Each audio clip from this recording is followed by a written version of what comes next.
Após a leitura do texto, nós então vamos falar no divã de Jesus, ou no divã com Jesus. E é muito importante esse estudo porque vai nos levar a uma reflexão sobre a cura da alma, não é? E o recomeço que aconteceu na vida da mulher samaritana e que acontece na vida de muitos homens e mulheres de Deus que se encontram com Jesus Cristo. Nós sabemos que a palavra divã, ela tem um contexto chegando ao português, na verdade, sobre um sofá comprido, geralmente sem encosto, completo, e nós sabemos que ele é usado para repouso. Depois ele chega no século XIX para a psicologia, onde Freud ele usava para seus atendimentos, onde o paciente ficava ali deitado, enquanto falava livremente sobre seus pensamentos, sobre suas emoções, suas lembranças, seus conflitos. E quando nós falamos de divã, no sentido da psiquiatria, da psicologia, nós podemos dizer que é um local de escuta, um lugar de profundo acolhimento, uma escuta profunda, reflexão interior, exposição das emoções, ou seja, é aquilo que é usado para um processo de cura da alma, no sentido psicológico. E aqui nós também gostaríamos de aplicar essa mensagem no sentido de estarmos diante de Jesus para criar essa metáfora, que é o divã de Jesus, que é o lugar, o encontro, o lugar onde nós podemos nos abrir completamente diante daquele que conhece a nossa história, aquele que conhece as nossas feridas, aquele que conhece os nossos pecados, aquele que nos firmou, aquele que nos formou no ventre da nossa vida, não é verdade? Aquele que nos recebe com graça, verdade e amor. Então, estar no divã de Jesus, buscando cura, restauração nessa comunhão, nessa relação e nessa conversa. Nós precisamos entender que, e usar nessa introdução, o sentido de que esse encontro da mulher samaritana é o que nós precisamos buscar e ter diariamente, e no sentido de estarmos sentados diante do Mestre, diante do Senhor, diante de Jesus. Nós sabemos que Jesus ele transforma histórias de vida, e o contato com Cristo muda profundamente quem dele se aproximava. A mulher samaritana é um dos exemplos mais marcantes dessa transformação. O poço de Jacó ele tinha um significado muito profundo para os samaritanos. Não era apenas um lugar para buscar água, mas um símbolo de identidade, de herança espiritual, de esperança. Era um lugar de herança patriarcal. Os samaritanos, que na época do exílio eles são uma mistura de povos ali, não é? Os samaritanos consideravam Jacó um dos seus grandes antepassados. E segundo a tradição, o poço foi cavado por Jacó e dado a seu filho José. Lá em João 4, 5, 6 fala sobre isso. Por isso, o local apresenta uma continuidade com os patriarcas bíblicos. E para eles, o poço era sinal de pertencimento à história de Israel, prova que também tinham raízes nas promessas feitas aos patriarcas, um patrimônio sagrado ligado à fé dos antigos. Era um centro da vida cotidiana, não é verdade? E comunitária. E nós sabemos que em regiões secas da Palestina, os poços eram essenciais para a sobrevivência.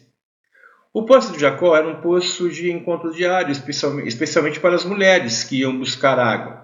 Ali aconteciam conversas, trocas de notícias, construção de relacionamentos e momentos da vida social da comunidade. Por isso, o poço carregava não apenas o valor religioso, mas também emocional, comunitário. É um símbolo de esperança e provisão.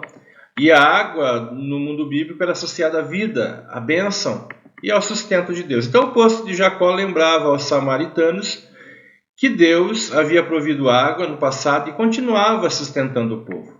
Há uma expectativa implícita de que aquele lugar fosse o espaço de provisão divina, segurança, continuidade da vida, memória, da fidelidade de Deus. Um lugar carregado de expectativa messiânica. Os samaritanos também esperavam um libertador ou restaurador semelhante ao Messias esperado pelos judeus. Eles baseavam essa esperança especialmente na promessa de Deuteronômio 18:15 sobre um profeta semelhante a Moisés. Então, quando Jesus começa essa conversa com a mulher samaritana, ele demonstra essa expectativa dele. Eu sei que o Messias chamado Cristo está para vir. Quando ele vier, nos anunciará todas as coisas, em João 4:25. Ou seja, o poço não era apenas um lugar do passado, era também um lugar de expectativa, de esperança pelo futuro. Então o encontro com Jesus transforma o significado do poço. Jesus usa o cenário do poço para revelar algo mais e maior. Ele oferece água viva, é o que nós vamos ver, mostrando que a verdadeira satisfação não vem apenas da água física ou das tradições religiosas que ali aquela mulher tinha o encontro e vivia na sua vida. Para a mulher samaritana, o poço deixou de ser apenas um lugar de rotina. Era um símbolo de passado, um espaço de vergonha e isolamento, e tornou-se, naquele momento, um lugar de encontro com o Messias, um ponto de transformação espiritual, o início de uma nova história, aplicação espiritual, para a sua vida. Então nós precisamos entender, e eu gostaria de trazer para nós, que ao observá-la nesse encontro onde Jesus vai até ela, nós vamos observá-la sentada no divã de Jesus.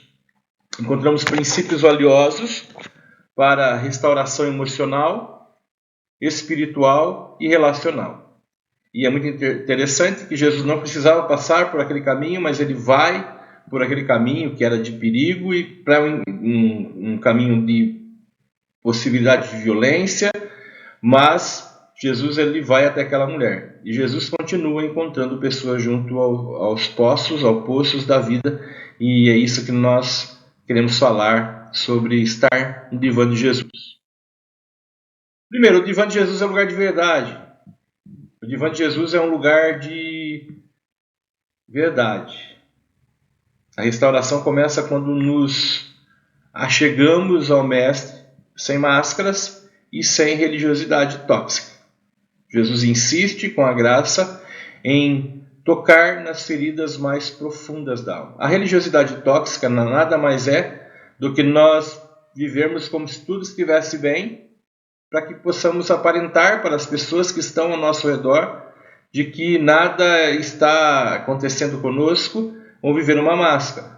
Então, nós precisamos entender que quando nós nos encontramos com Cristo, quando nós vamos ao relacionamento com Cristo, a nossa oração, a esse momento de divã, que não temos denominado, nós precisamos estar com a base da verdade. Deus não espera a perfeição, Deus espera sinceridade para reconhecimento e consciência da nossa história, do nosso pecado. Então, a cura começa quando nós paramos de esconder as nossas dores, de esconder nossos pecados, de esconder de Deus as nossas situações. Então, não precisamos impressionar Jesus, mas ser honestos, verdadeiros e expor a nossa realidade. Mas Jesus ele conhece. Sim, ele conhece, mas nós precisamos expor a ele em oração, abrir o nosso coração, para que quando nós nos relacionamos com ele, nós conhecemos a verdade, nós vivemos um momento de verdade e ela nos liberta. Tim Keller disse uma frase interessante: a verdade de Cristo é libertadora porque nos revela quem Deus é, quem nós somos e o que a graça pode fazer em nós. Então, o divã de Jesus é um lugar de verdade. Jesus é o caminho, a verdade e a vida. 2. O divã de Jesus, estar no divã com Jesus, é um lugar de confissão. É um lugar de confissão e arrependimento. Jesus conhecia toda a história daquela mulher, seus erros, pecados e feridas, e ainda assim não a rejeitou. Ele escuta a nossa história para nos oferecer uma nova história, um recomeço, uma mudança de vida. Então nós vemos que O passado não precisa determinar o nosso futuro. Cristo conhece tudo sobre nós e continua nos amando. Onde há arrependimento, há possibilidade de recomeço, confissão, arrependimento, salvação e recomeço. Nós vemos que em Marcos 1,15 diz: o tempo está cumprido, o reino de Deus está próximo. Arrependei-vos e crede no Evangelho.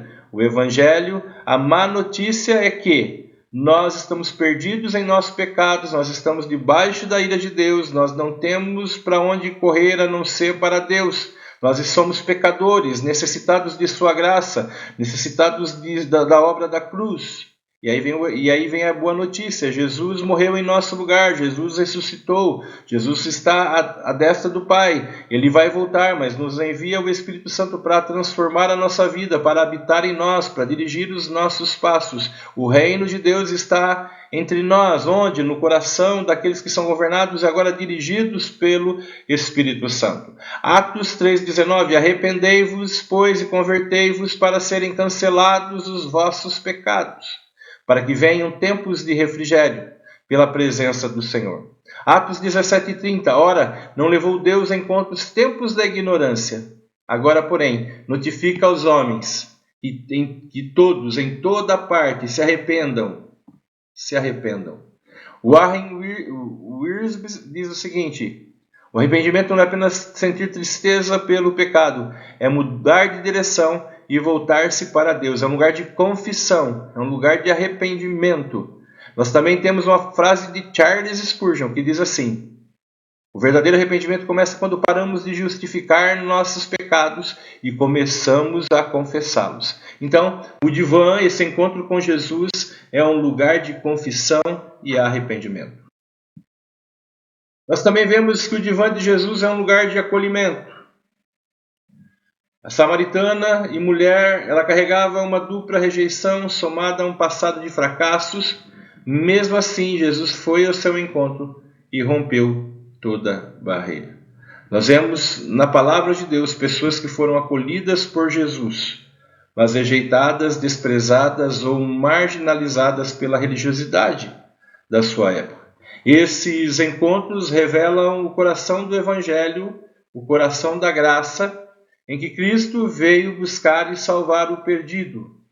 Jesus não veio para os sãos, Jesus veio para os doentes. A mulher samaritana, em João 4, não é que nós estamos vendo? Jesus, a religião a rejeitava porque era samaritana, era mulher, tinha um histórico de relacionamentos fracassados. Mas Jesus fez o impensável, Jesus quebrou paradigmas. Ele conversou com ela, revelou-se como Messias e transformou sua vida. Ele transforma a vida dessa mulher. Ele transforma a realidade dessa mulher.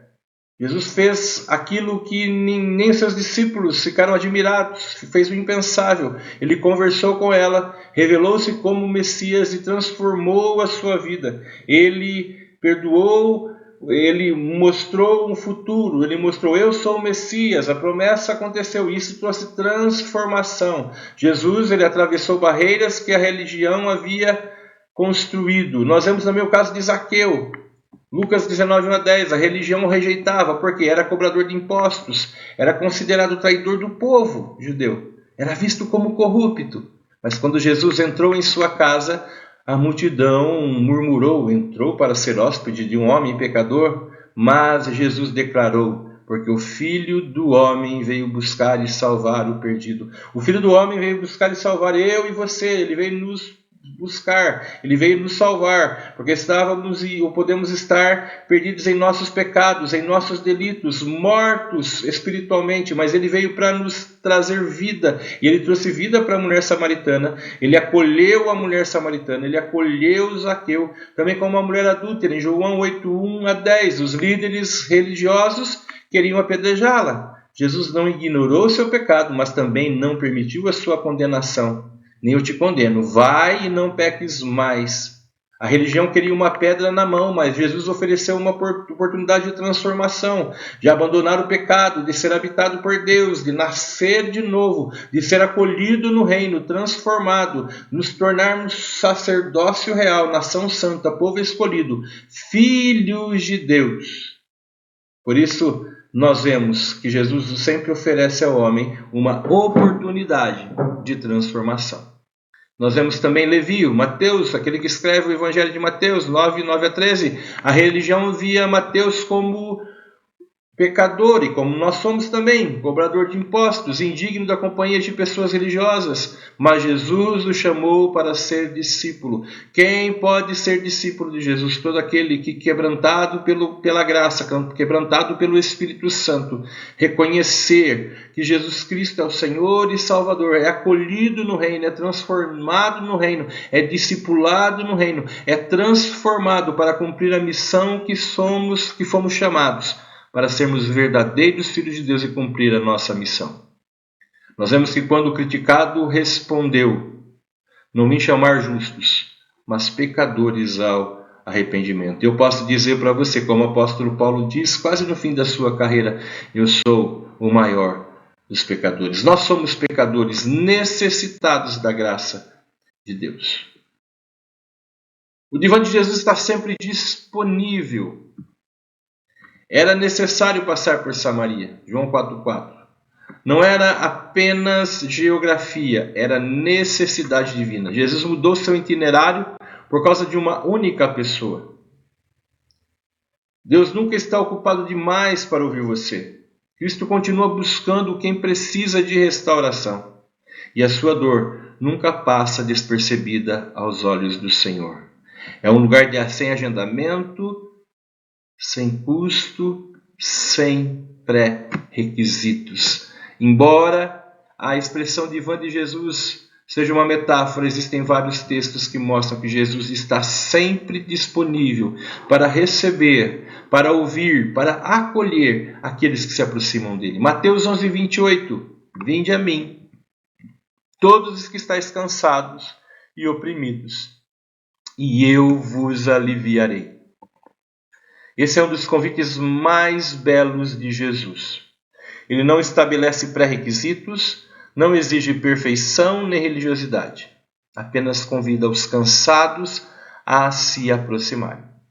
O divã de Jesus, o encontro com Jesus, a sentar-se aos pés do Mestre, está aberto para os cansados, feridos e sobrecarregados. Hebreus 4,16 nos diz: cheguemo-nos, portanto, confiadamente ao trono da graça, para que recebamos misericórdia e achemos graça para socorro em ocasião oportuna.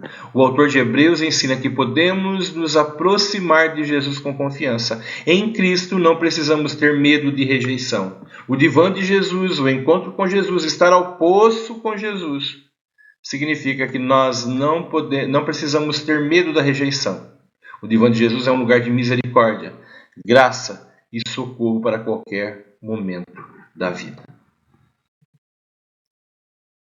E o divã de Jesus é um lugar de graça, é o lugar onde as barreiras são derrubadas. Efésios 2,14 diz: porque ele é a nossa paz, o qual de ambos fez um, e derrubando a parede de separação que estava no meio, na sua carne desfez a inimizade.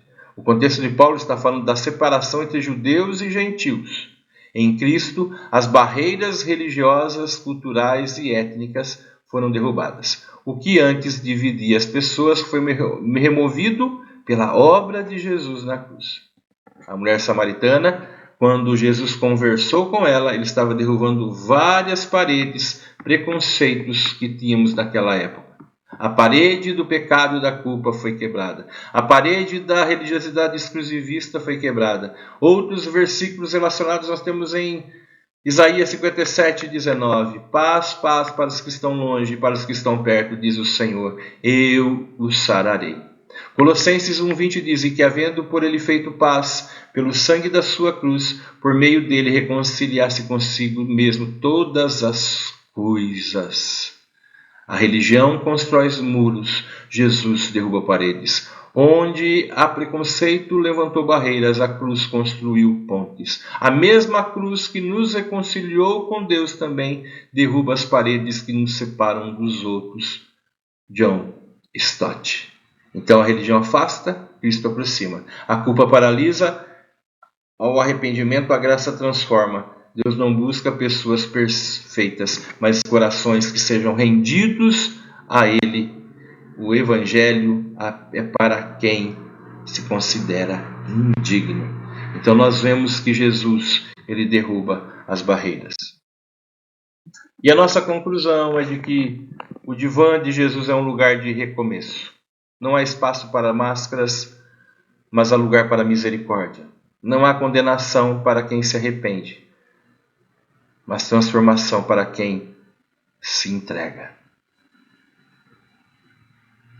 Assim como a mulher samaritana, Jesus continua encontrando pessoas junto aos poços da vida, restaurando emoções, curando feridas, escrevendo novas histórias. Nós vemos aqui que quando nos sentamos no divã de Jesus, a verdade não nos condena, ela nos liberta para uma nova história no reino de Deus. Que você possa estar realmente no divã, com Jesus, na comunhão, a cada dia sentado aos pés do Mestre, para ser restaurado e viver uma nova história com Jesus. Eu gostaria de orar com você.